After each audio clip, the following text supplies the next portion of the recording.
The moment I pressed a knife against his neck, 20 armed men forgot how to breathe. That was the thought running through my head as I stood in the kitchen of Romano's Steakhouse at 11:47 on a rainy Thursday night. The fluorescent lights above me buzzed softly. The smell of grilled ribeye, butter, and fresh coffee hung heavy in the air. My hand was steady. Surprisingly steady. The knife wasn't shaking. Neither was I. Across from me stood Vincent Moretti, the most feared man in Chicago. At least that was what everyone said. The newspapers called him a business magnate. The city council called him a generous donor. The people who worked for him called him Sir. The people who crossed him usually stopped talking about him altogether. Right now, none of that seemed to matter.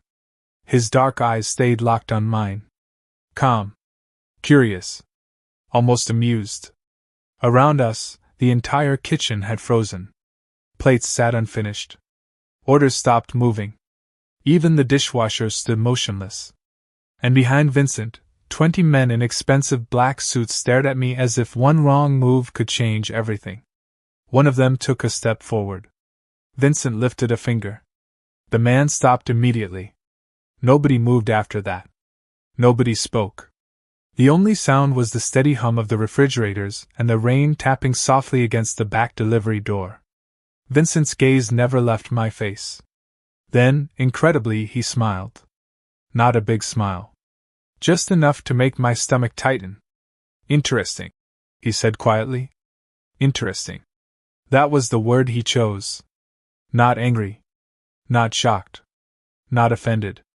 Interesting. I remember blinking because that wasn't the reaction I expected. Put the knife down, one of his men finally said. I ignored him. Vincent ignored him too. His eyes remained fixed on mine as if we were the only two people in the room. What's your name?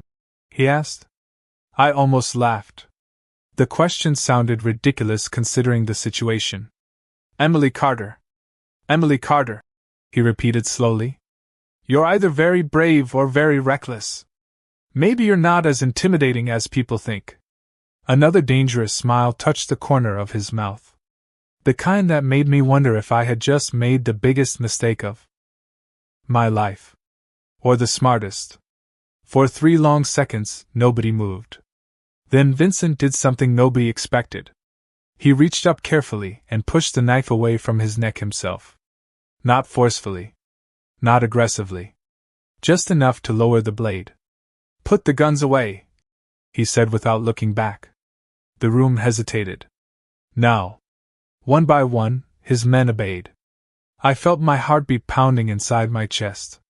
Vincent adjusted the cuff of his tailored jacket as if this were the most normal conversation in the world. Then he looked at me again. 3 days earlier, he said softly, almost to himself. And somehow those words felt more dangerous than anything else that had happened that night.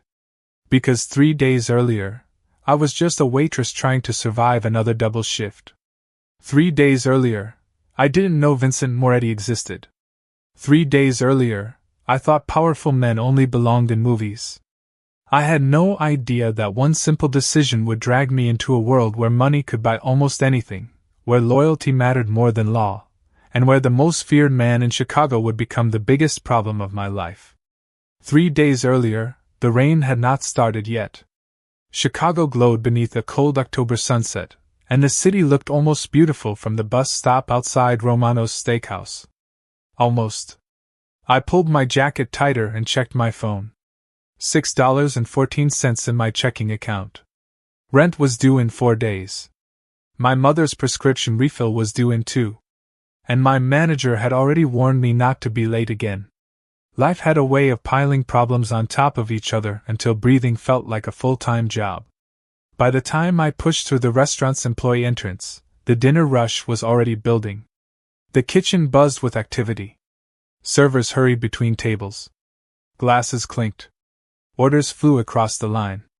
It smelled like garlic, butter, and expensive wine. Normal. Predictable. Safe. Exactly what I needed. Emily, my manager called. VIP room tonight. I stopped.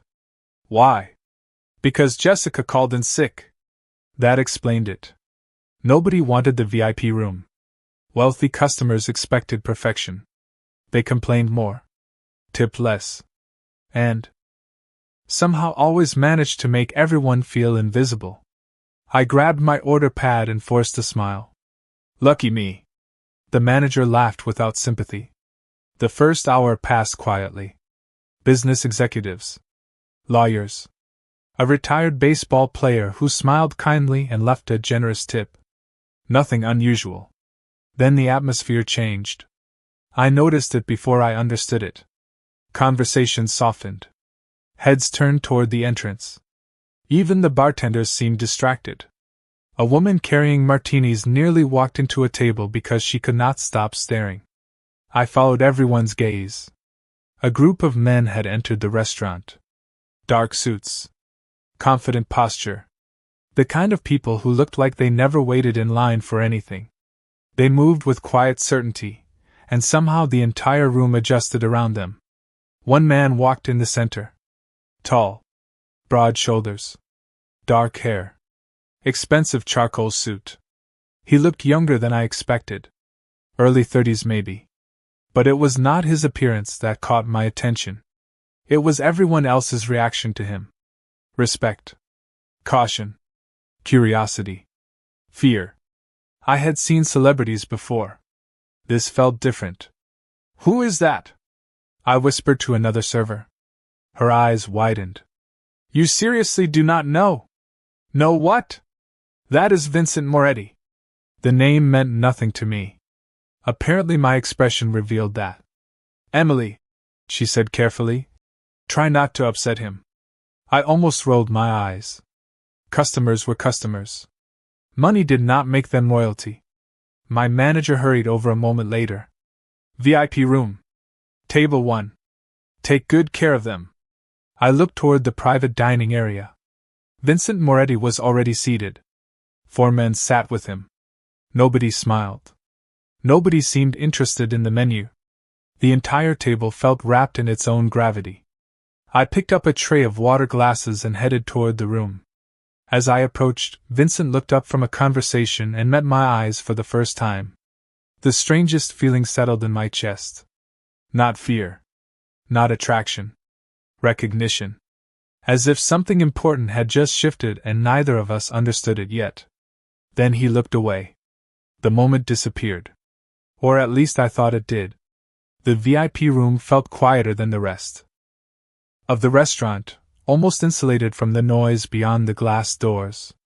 Crystal chandeliers reflected warm light across polished wood tables. Expensive watches flashed beneath tailored sleeves. The air smelled faintly of cedar, steak, and old money. I carried a tray of sparkling water to table 1 and reminded myself that this was just another shift. Just another customer. Vincent Moretti barely glanced at the menu. His attention seemed divided between the conversation at the table and everything happening around him. The strange part was how everyone else reacted whenever he spoke. They listened immediately. Nobody interrupted. Nobody questioned him. It was not loud authority. It was something quieter. More absolute. I placed the glasses carefully in front of each guest. "Can I get anyone started with appetizers?" I asked. One of the men answered without looking up. Another continued reading something on his phone. Vincent remained silent. I wrote down the order and turned to leave. "Mississippi." His voice stopped me halfway to the door. I looked back. Those dark eyes settled on me again. Calm. Observant. "You are new." It was not a question. "I have worked here for 2 years." "Interesting." There was that word again. Interesting. I did not know why it bothered me, but it did. "Can I get anything else for the table?" I asked. "No." His gaze remained steady. "That will be all." I left without another word. Back in the service station, Jessica would have spent the next 10 minutes talking about how handsome he was. Another server probably would have been nervous. I was mostly annoyed. There was something about Vincent Moretti that felt calculated. As if every sentence had a purpose hidden behind it. The evening continued. Drinks. Entrees. Dessert orders. The restaurant grew busier. By 8:30, every table was occupied. My feet ached from walking miles across hardwood floors. I had just delivered a bottle of wine to another section when my manager appeared beside me. "VIP room," he said. "Now." His expression looked tense. I immediately wondered what had gone wrong. Maybe an order was delayed. Maybe someone complained. Maybe I had forgotten something. I followed him back toward the private dining area. Vincent and his associates were still seated. Nobody looked upset. If anything, they seemed relaxed.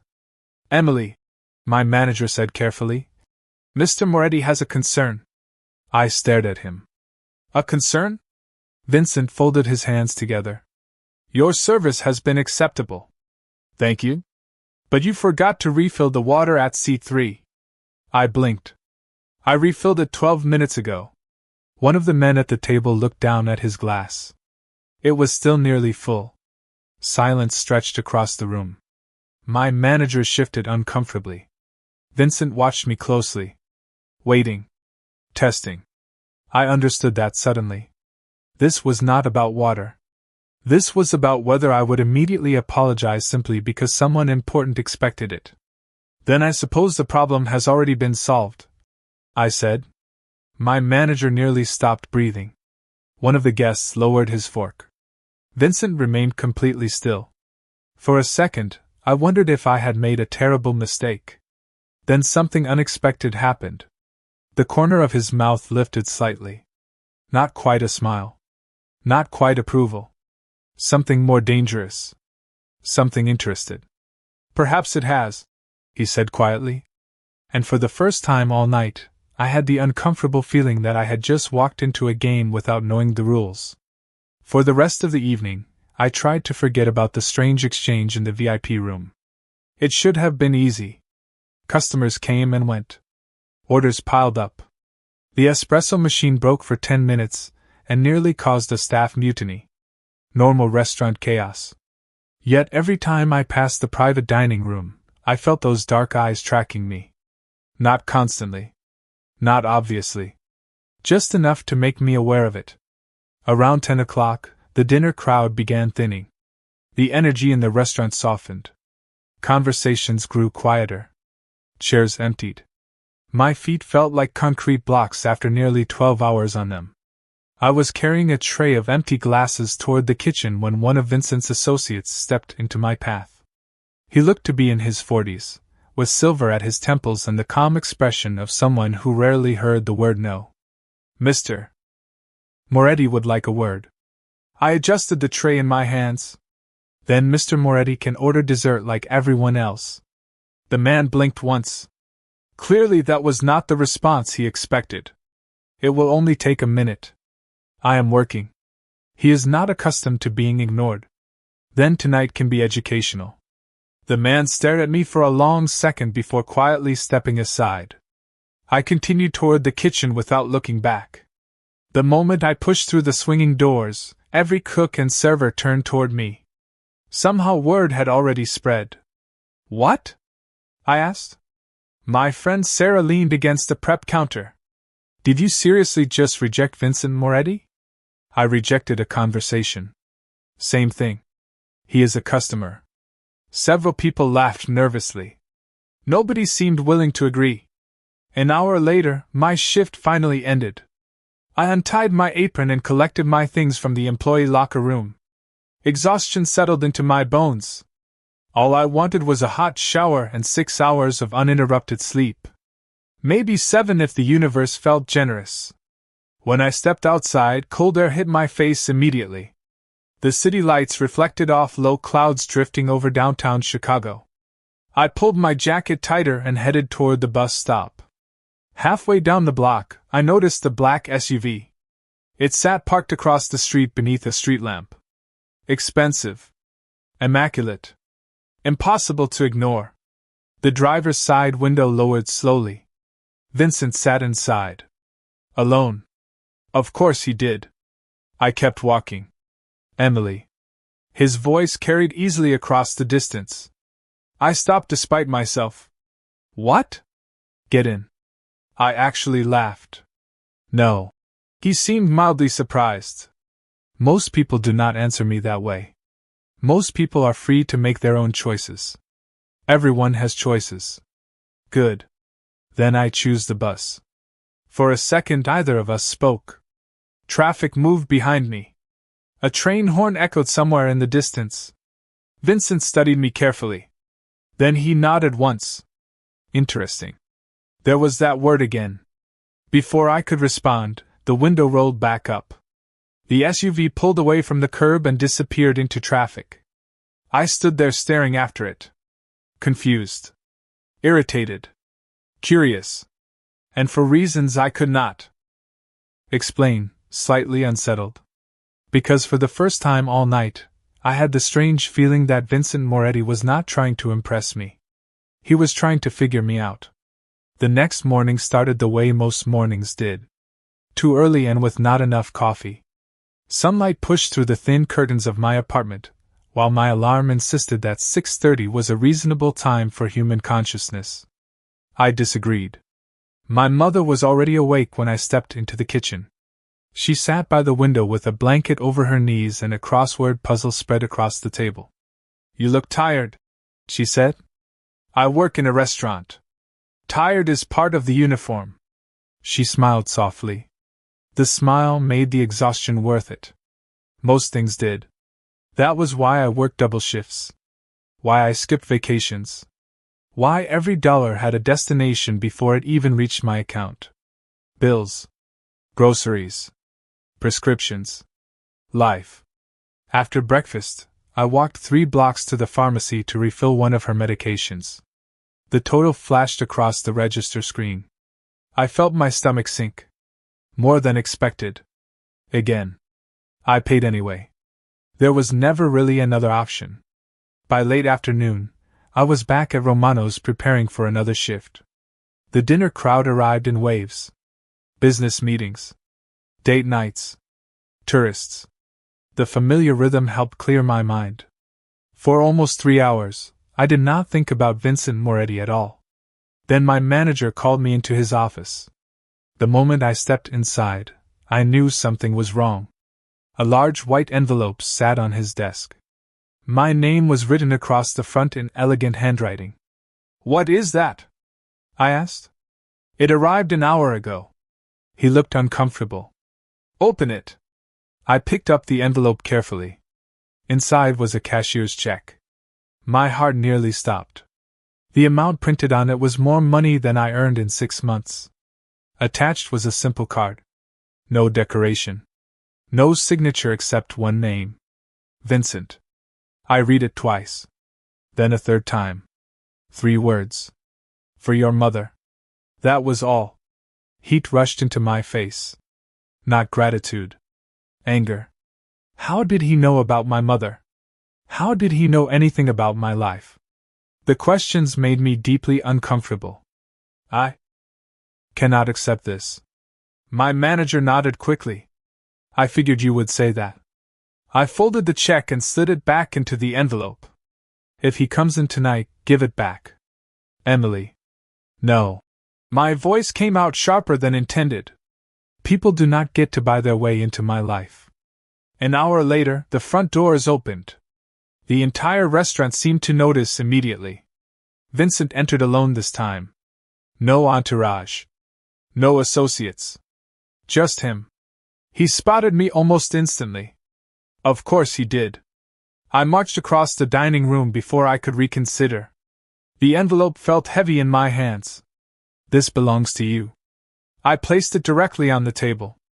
Nearby conversation seemed to fade. Vincent looked down at the envelope. Then up at me. "You did not cash it." "No, why?"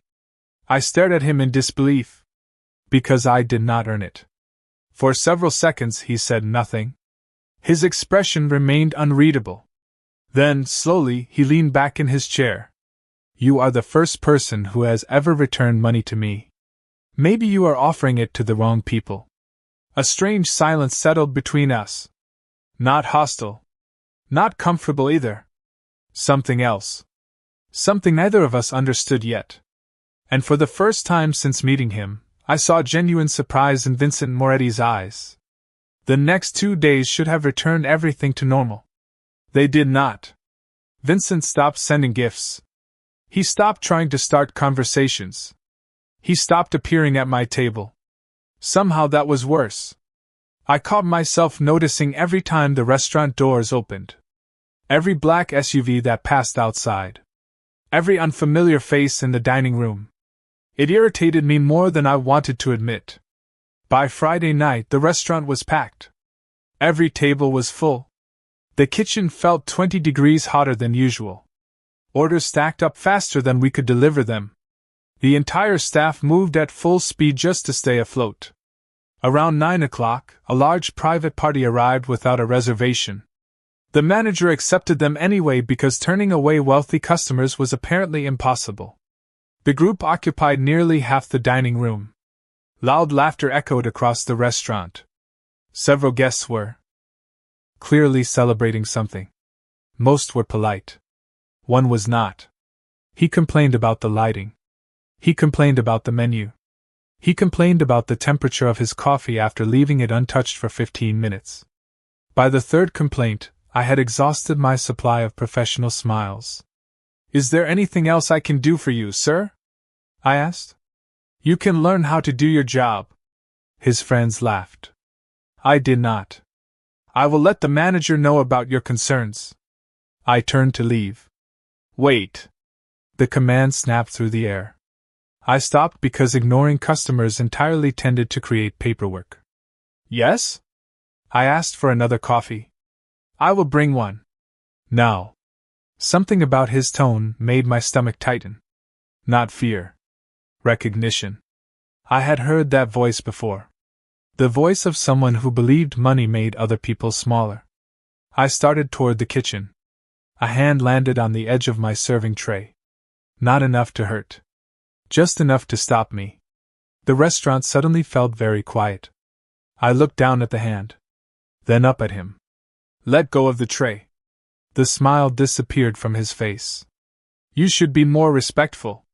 And you should let go of the tray." For a second neither of us moved.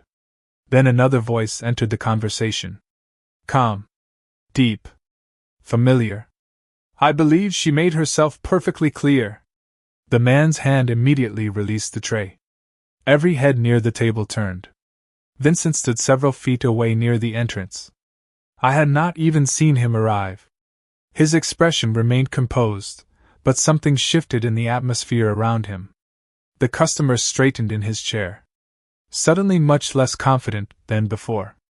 "Mr. Moretti," he said. Vincent gave a small nod. Nothing more. The silence stretched. Then the customer looked away first. Vincent's attention moved to me. "Are you all right?" The question caught me off guard. Not because he asked it. Because he sounded sincere. "I am fine." His gaze lingered for a moment. Then he nodded once. "Good." He turned and walked toward a private table in the back. Just like that. No lecture. No dramatic display. No demand for gratitude. The strange part was not what he did. The strange part was how safe the restaurant suddenly felt after he arrived. And that realization unsettled me far more than anything else that night. Saturday was supposed to be my day off. Instead, I spent most of it helping my mother reorganize the apartment because she insisted that moving furniture counted as exercise. By noon, every chair had somehow changed locations twice. By 2 o'clock, I was questioning every life decision that had brought me there. The apartment was small but comfortable. Nothing matched. The couch was older than I was. The coffee table had survived 3 moves and one unfortunate encounter with a leaking ceiling. It was not impressive. It was home. Around 3 in the afternoon, someone knocked on the door. I was not expecting anyone. Neither was my mother. I opened it cautiously. A man stood in the hallway holding a clipboard. "Delivery for Emily Carter." "There must be a mistake." "Apartment 4B?" "Yes." "Then it is not a mistake." He handed me an envelope and left before I could ask another question. I closed the door and stared at it. My mother immediately became suspicious. What is it? I do not know. Inside was a folded document. I unfolded it slowly. Then read it twice. Then a third time. It was a receipt. A pharmacy receipt. Every one of my mother's medications had been prepaid for the next 6 months. My stomach dropped. There was no signature. No note. No explanation. There did not need to be. I already knew. Emily? My mother asked quietly.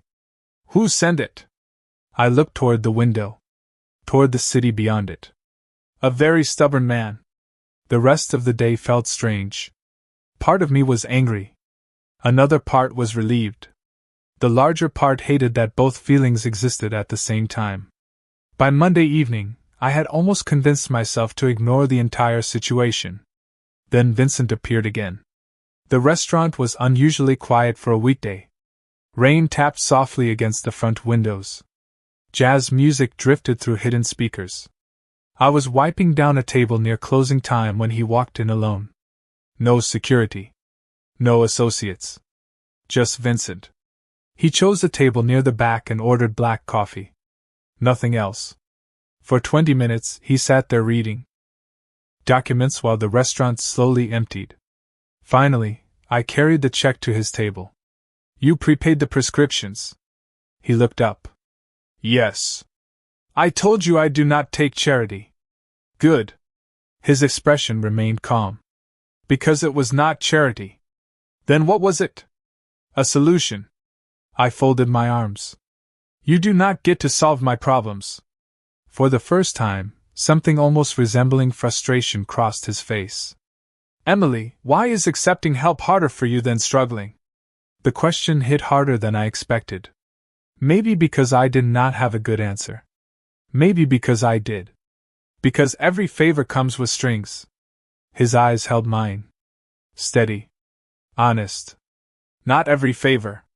Silence settled between us. Outside, rain continued falling against the glass.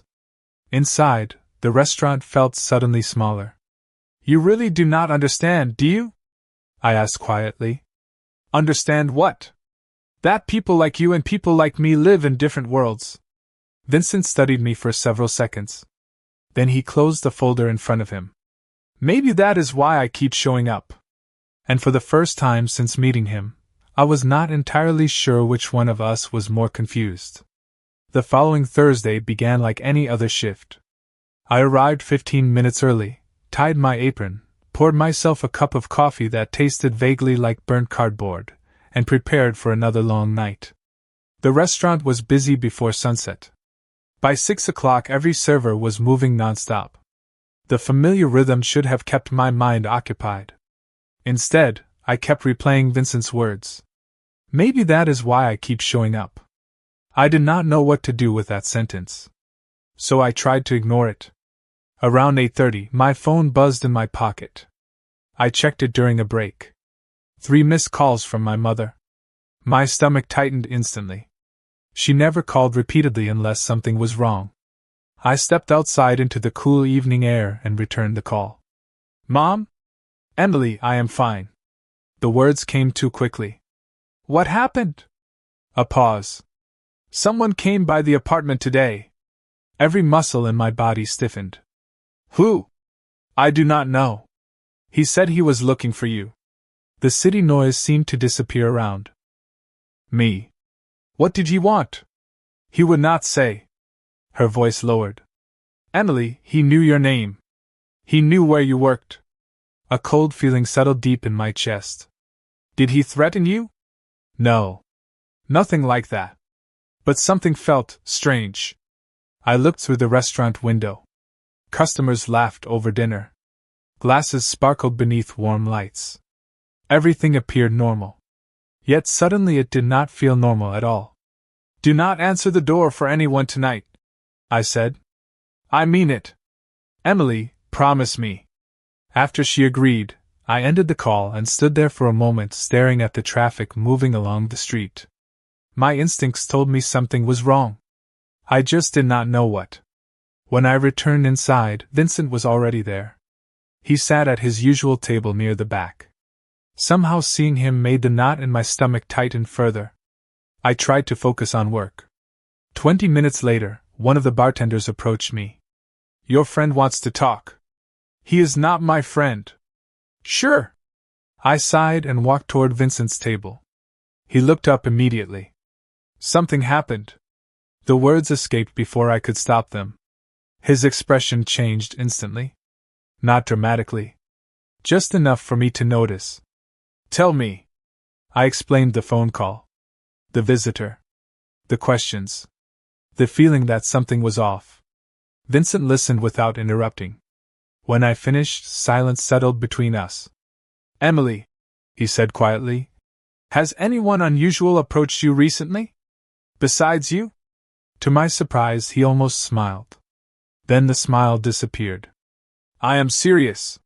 So was I. Yet something in his eyes convinced me to answer honestly. "No." He nodded once and stared at the table for several seconds. Thinking. Calculating. "What?" I asked. "I need you to be careful." "That sounds suspiciously like an order." "It is a request." His voice softened. "There is a difference." Before I could respond, his phone buzzed. He glanced at the screen. For the first time since meeting him, I saw genuine concern cross his face. And somehow that frightened me more than if he had looked angry. The rest of the evening passed in a blur. Vincent left shortly after the phone call, but the expression on his face stayed with me long after he walked out the door. Concern. Real concern. It did not fit the image I had built of him. By the time my shift ended, rain was falling steadily across the city. Street lights reflected off wet pavement like ribbons of gold. I pulled my jacket tighter and stepped outside. A black SUV waited across the street. I stopped immediately. The passenger window lowered. Vincent sat inside. "Get in." I almost laughed. "We have already had this conversation." "Emily." His voice was calm but unusually firm. "Please." That single word caught me off guard. Please. Not an order. Not a command. A request. Against my better judgment, I crossed the street. The interior smelled faintly of leather and coffee. Warm. Quiet. Safe. The moment I sat down, the driver pulled away from the curb. "Where are we going?" I asked. "Your apartment." "Why?" Vincent looked out the window for a second before answering. "Because I would rather be wrong than regret being right." The words settled heavily between us. Neither of us spoke for several blocks. Chicago drifted past outside. Traffic lights. Storefronts. Reflections in the rain. Finally I broke the silence. "Who came looking for me?" Vincent exhaled slowly. "Someone asking questions they should not be asking." "That is not an answer. It is the only one I can give right now." Frustration bubbled inside me. "You always do that." His eyes shifted toward mine. "Do what?" "Act like you are protecting people while refusing to tell them anything." For a moment he said nothing. Then something changed in his expression. The carefully controlled mask slipped just enough for me to glimpse the man underneath. Tired. Human. Honest. "Because sometimes information creates danger," he said quietly. "And sometimes it creates fear." I looked away first. The SUV stopped outside my building a few minutes later. Rain continued tapping softly against the windows. Neither of us moved. "Emily." I turned back toward him. "What?" He studied me for several seconds. "I spent most of my life surrounded by people who told me what I wanted to hear." His voice was low. Thoughtful. "People who agreed because they were afraid not to." The city. Noise faded into the background. "Then you showed up." I swallowed. "And?" A faint smile touched his face. "You argued with me." Despite everything, I laughed. "Someone had to." To my surprise, he laughed too. The sound felt rare. Genuine. Then his expression softened. "You changed something." My heartbeat stumbled unexpectedly. Before I could respond, movement near the apartment entrance caught my eye. A figure stepped from beneath the awning. Waiting. Watching. Instinctively, I reached for the door handle. Vincent noticed at the same moment. "Stay here." "Vincent, Emily." His voice remained calm. "Trust me." The strange thing was that I almost did.